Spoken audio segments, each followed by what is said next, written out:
زندگی کے بگڑنے کا نماز کے بگڑنے سے بڑا کوئی سبب نہیں ہے۔ سارے اعمال کے بگڑنے کا اصل مدار نماز کے بگڑنے پر ہے، اور سارے اعمال کے سدھرنے کا اصل مدار نماز کے سدھرنے پر ہے۔ من اقام فقد اقام الدین، دین کے جتنے بھی شعبے ہیں سب قائم ہو جائیں گے اگر نماز درست ہو گئی۔ اس لیے عرض کر رہا ہوں، بہت ضروری بات ہے کہ گناہ کے اسباب بجائے ماحول سے یا شیطان سے جوڑنے کے، گناہ کے اسباب نماز میں تلاش کرو، گناہ کے اسباب نماز میں تلاش کرو۔ میرا نماز کا کون سا عمل بگڑا ہے جس کی وجہ سے یہ گناہ ہوا ہے؟ اس لیے کہ جو آدمی معراج میں ہو کر عمل کو بگاڑ رہا ہے وہ باقی اعمال میں سدھار پر کیسے رہ سکتا ہے؟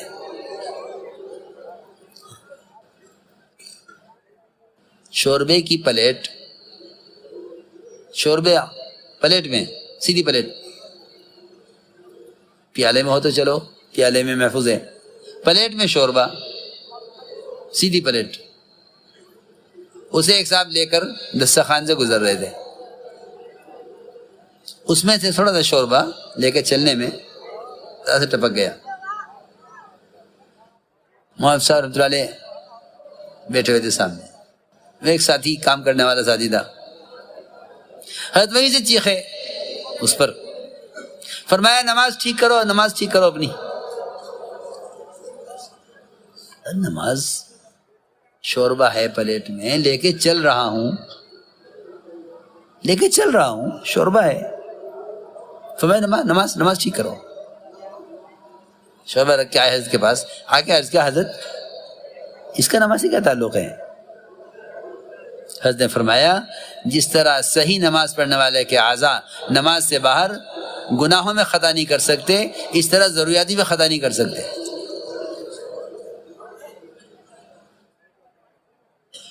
ضروریات میں بھی خطا نہیں کر سکتے، خطا یہاں ہوئی ہے، اور یہ بات حق ہے کہ جو نماز میں نظر کو قابو نہیں کریں گے وہ نماز سے باہر نظر قابو میں نہیں کر سکتے۔ اس لیے عرض کر رہا ہوں کہ پورے دن کے قائم ہونے کے لیے اس کا قائم کرنا اصل ہے۔ اور یہ کہا کہ رمضان کے روزے رکھتے ہیں، بیت اللہ کا حج کرتے ہیں اور زکوٰۃ دیتے ہیں۔ زکوٰۃ کا دینا ہمارے لیے ایسا فرماتے تھے اگر صحیح طریقے سے زکوٰۃ ادا کرنے پر امت آ جائے تو زکوٰۃ کی برکات برداشت نہیں کر سکتی۔ ایک بڑا طبقہ ہے جو زکوٰۃ کو مستحقی سے چھپا لیتا ہے، اللہ سے نہیں چھپا سکتے، اللہ سے نہیں چھپا سکتے، زکوٰۃ چھپا لیتے ہیں، زکوٰۃ چھپا لیتے ہیں، ادھر زکوٰۃ چھپائی اور ادھر ٹیکس چھپایا۔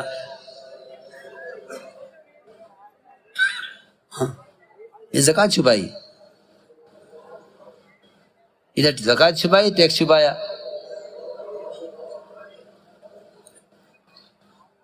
بجائے اس کے کہ اپنے مال سے دوسروں کو نفع پہنچاتے ہیں تو اللہ تمہارے مال میں برکت ڈال دیتا۔ اگر زکوٰۃ صحیح طریقے سے ادا کرتے تو اللہ تعالیٰ مال کی حفاظت بھی کرتے اور مال کو بڑھاتے بھی۔ مال کی کثرت، مال کی حفاظت زکوٰۃ کے دینے میں ہے۔ یہاں مال کی کثرت سود میں نظر آتی ہے اور مال کی قلت زکوٰۃ میں نظر آتی ہے۔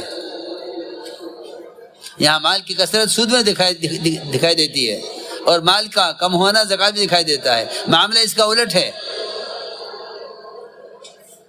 انہوں نے زکوٰۃ چھپائی اور ٹیکس کے مقابلے میں زکوٰۃ کتنی ہے؟ بہت بہت کم۔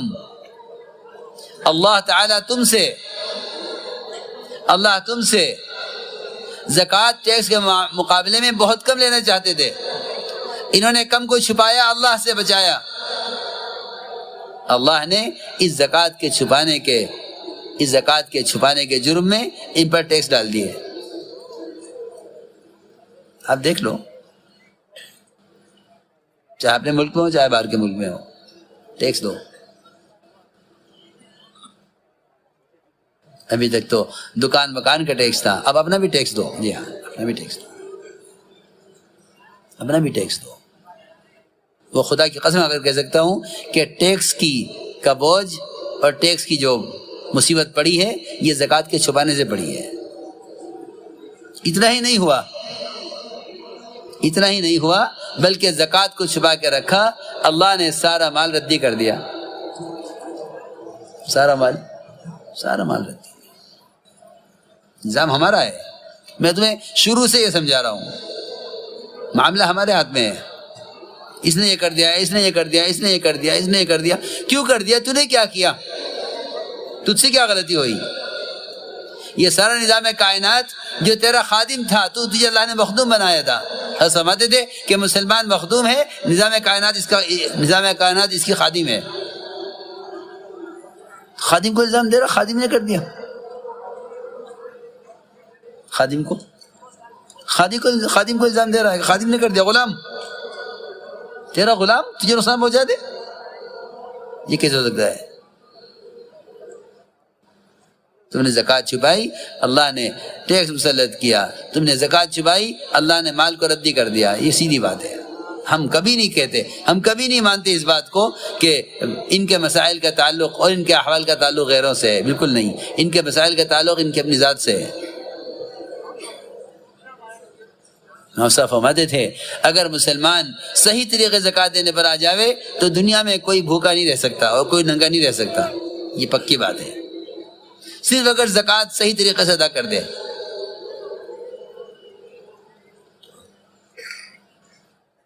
اس لیے میرے دوستو عزیزو، زکوٰۃ کا ادا کرنا یہ ہے کہ مستحق کو خود تلاش کرو۔ لوگ زکوٰۃ کے ادا کرنے کا مجاہدہ نہیں کرتے، کوئی آ کے لے جاوے گھر پہ نہیں۔ کسی مستحق کو اپنے گھر آنے پر مجبور کرنا زکوٰۃ دینے کے لیے، یہ اپنا احسان سمجھنا ہے اس پر، حالانکہ اس کا احسان ہے کہ اللہ نے اس کو مستحق بنایا ہے، میرے ذمہ میں زکوٰۃ اس کو پہنچاؤں۔ یہ فرماتے تھے ایسے تلاش کیا کرو مستحق کو زکوٰۃ دینے کے لیے جیسے پانی تلاش کرتے ہو وضو کے لیے کہ نماز پڑھنی ہے۔ پانی تلاش کرو، نماز پڑھنی ہے، کہ مستحق کو تلاش کرو کہ زکوٰۃ دینی ہے۔ جو مال پاک کیا ہے اس مال کو خیر کے کاموں میں خرچ کرو تاکہ تمہارے پاکیزہ مال سے خیر کے شعبوں میں، تربیت کے اور تعلیم کے اور ان میں صفات کے پیدا ہونے کے راستے کھلیں۔ کیونکہ ضروری بات عرض کر رہا ہوں، صاف ستھرے مال کو خیر کے کام میں خرچ کرو، مساجد پر، مکاتب پر، اور جو مال زکوٰۃ کا دیا ہے، مال کا میل ہے، اس کو مستحقین پر، غرباء پر، فقراء پر خرچ کرو۔ خود جا کر تلاش کرو کس کی کہاں ضرورت ہے، کس کی کیا ضرورت ہے۔ عمر رضی اللہ تعالیٰ عنہ کسی گھر سے اچانک کھانا منگوا لیا کرتے تھے دیکھنے کے لیے کہ ان کے گھر کا کیا نظام ہے۔ اگر ان کے کھانے کا معیار محمد صلی اللہ علیہ وسلم کھانے کا معیار سے گرا ہوا ہے تو ان کی مدد کی ضرورت ہے، اور اگر ان کے کھانے کا معیار آپ کے کھانے سے بڑھا ہوا ہے تو ان کی تربیت کی ضرورت ہے۔ اس لیے عرض کیا کہ زکوٰۃ مستحق کا حق ہے، اس کو پہنچاؤ، زکوٰۃ۔ جیسے ہم بتاتے تھے کہ زکوٰۃ کی برکات برداشت نہیں کر سکتا، زکوٰۃ کی بہت برکتیں ہیں۔ تو یہ کہا کہ یہ 5 باتیں ہمارے اندر ہیں، پر ہمارا عمل ہے، اور 5 ہمارے اندر زبان جاہلیت سے ہیں۔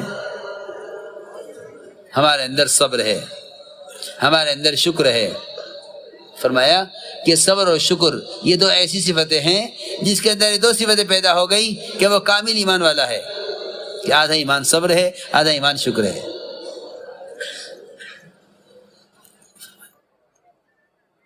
پھر ایک ہمارے اندر صفت یہ ہے کہ ہمارے دشمن پر کوئی مصیبت آتی ہے ہم اس سے خوش نہیں ہوتے. دیکھو میرے عزیز دوستو، اللہ تعالی نے ہمیں اس ملک میں اس کا موقع دیا ہے کہ ہم احسان سے اور لوگوں کے کام آ کر یہ بتلا سکتے ہیں کہ اسلام کیا ہے. یعنی کتابوں میں دیکھ لو، نہیں، مسلمان اس ملک میں احسان سے بتلایا کہ اسلام کیا ہے. حضور اکرم صلی اللہ علیہ وسلم نے اسلام کو احسان سے سمجھایا ہے. حضور اکرم صلی اللہ علیہ وسلم نے اسلام کو احسان سے سکھلایا، سمجھایا ہے. تمام اقوام کو، تمام اہل باطل کو، تمام اغیار کو اسلام احسان سے سمجھایا ہے. اور ہم احسان تو بہت دور کی بات ہے ہم سے، ہم صحیح معاملات سے بھی اسلام نہیں سمجھا رہے ہیں. یہ کہنا کہ اسلام کتابوں میں دیکھ لو، نہیں، کتابوں کا اسلام عملی اسلام نہیں ہے. دور صحابہ میں اغیار اسلام میں کتابیں پڑھ کر داخل نہیں ہوئے. دور صحابہ میں اغیار اسلام میں کتابیں دیکھ کر داخل نہیں ہوئے، بلکہ مسلمان کے معاملے کو نہیں بلکہ احسان کو دیکھ کر داخل ہوئے. معاملہ تو غیر مسلم بھی چاہتا ہے کہ برابر ہو. کسی غیر کے ساتھ صحیح اچھا معاملہ کر لینا کوئی کمال نہیں ہے، وہ تو اس کا حق ہے. وہ تو اس کا حق ہے کہ آپ اس کے ساتھ معاملہ کریں، یہ تو اس کا حق ہے.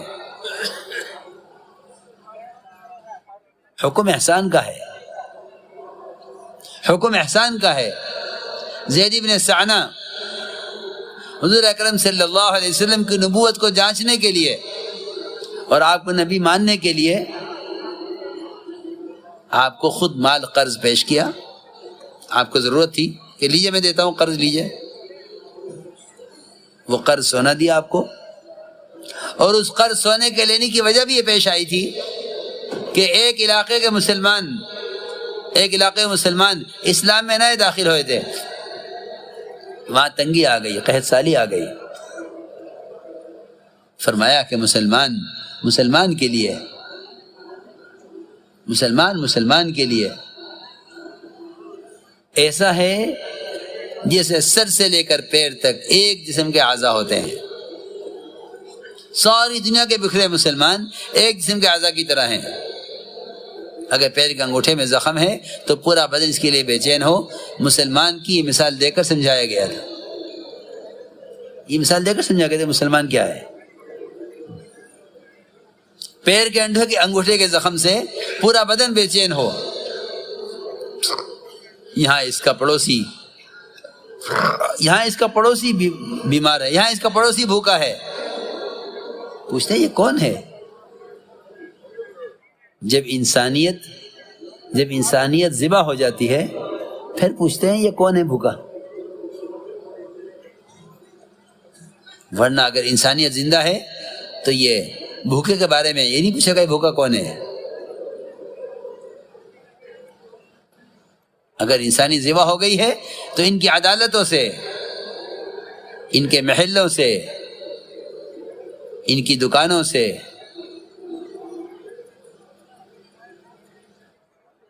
اسلام کو سمجھانا اور احسان کرنا ختم ہو جائے گا. اگر انسانی ذبح ہو چکی ہے، آپ نے اسلام احسان سے سمجھایا. امت کے مال کا ایک بڑا مصرف یہ تھا کہ جہاں مسلمان پریشان حال ہیں وہاں اجتماعی طور پر ان کی مدد کی جائے. اب کہتے ہمارا کام نہیں ہے. کس کا کام ہے؟ فرماتے ہیں حضور اکرم صلی اللہ علیہ وسلم کہ مجھے جبرائیل نے پڑوسی کے بارے میں اتنی زیادہ وصیت کی اور اتنا زیادہ مجھے اتنا اصرار کیا اور اتنی وصیت کی اور اس کے حقوق کی اتنی اہمیت بتلائی کہ میں سمجھ گیا تھا کہ اب تو یہ پڑوسی کو پڑوسی کا وارث بنا دیں گے. عنقریب حکم آ جائے گا کہ پڑوسی مرے تو پڑوسی کے مال سے اس کو حصہ ملے. یہاں تو یہ اپنے گھر کا شوربہ بڑھانے کو تیار نہیں ہے کہ ایک پلیٹ پڑوسی کے یہاں بیچ دوں، اپنا کماؤ اپنا کھاؤ۔ یہ جانور والی زندگی ہے، جو کمائے وہ کھائے، یہ جانور والی زندگی ہے، انسان کی زندگی یہ نہیں ہے۔ وہاں 7 گھروں میں سری پھر رہی ہے، یہ زیادہ محتاج ہے، وہ زیادہ محتاج ہے، وہ زیادہ محتاج ہے، وہ زیادہ محتاج ہے۔ پہلے گھر میں واپس آ گئی کہ کیسے آ گئی؟ کہ یہ 7 گھروں میں جا کر آئی ہے، ہر ایک نے دوسرے کو ترجیح دی ہے کہ وہ زیادہ محتاج ہے، وہ زیادہ محتاج ہے۔ اسلام اس طرح سکھلایا گیا ہے، یہ نہیں کہ تم فرائض لکھ کر کتاب چھاپ دو کہ اسلام پڑھ لو مسلمان ہو جائے، ایسا نہیں ہے، بلکہ اسلام کو احسان سے سکھلایا ہے کہ اسلام یہ ہے۔ چنانچہ آپ کو مال کی ضرورت پیش آئی ان مسلمانوں کی مدد کے لیے، پوچھا کچھ ہے؟ عرض کیا کچھ نہیں ہے، یہ بیٹھے ہوئے تھے، انہیں موقع مل گیا کہ لیجئے میں قرض دیتا ہوں آپ کو، یہودی تھے یہ زید بن سانہ، میں قرض دیتا ہوں، لیجئے قرض۔ آپ نے قرض لیا ان سے اور طے ہو گیا فلاں فلاں تاریخ میں اتنی کھجوریں اس کے بدلے میں دی جائیں گی،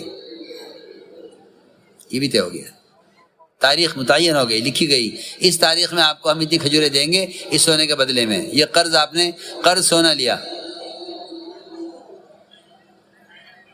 اس تاریخ کے آنے سے 3 دن پہلے زید بن سانہ نے آپ کے گریبان پکڑا اور آپ کو دیوار کے ساتھ دھکا دیا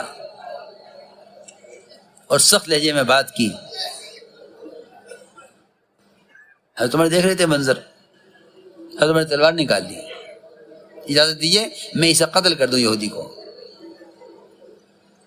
یہاں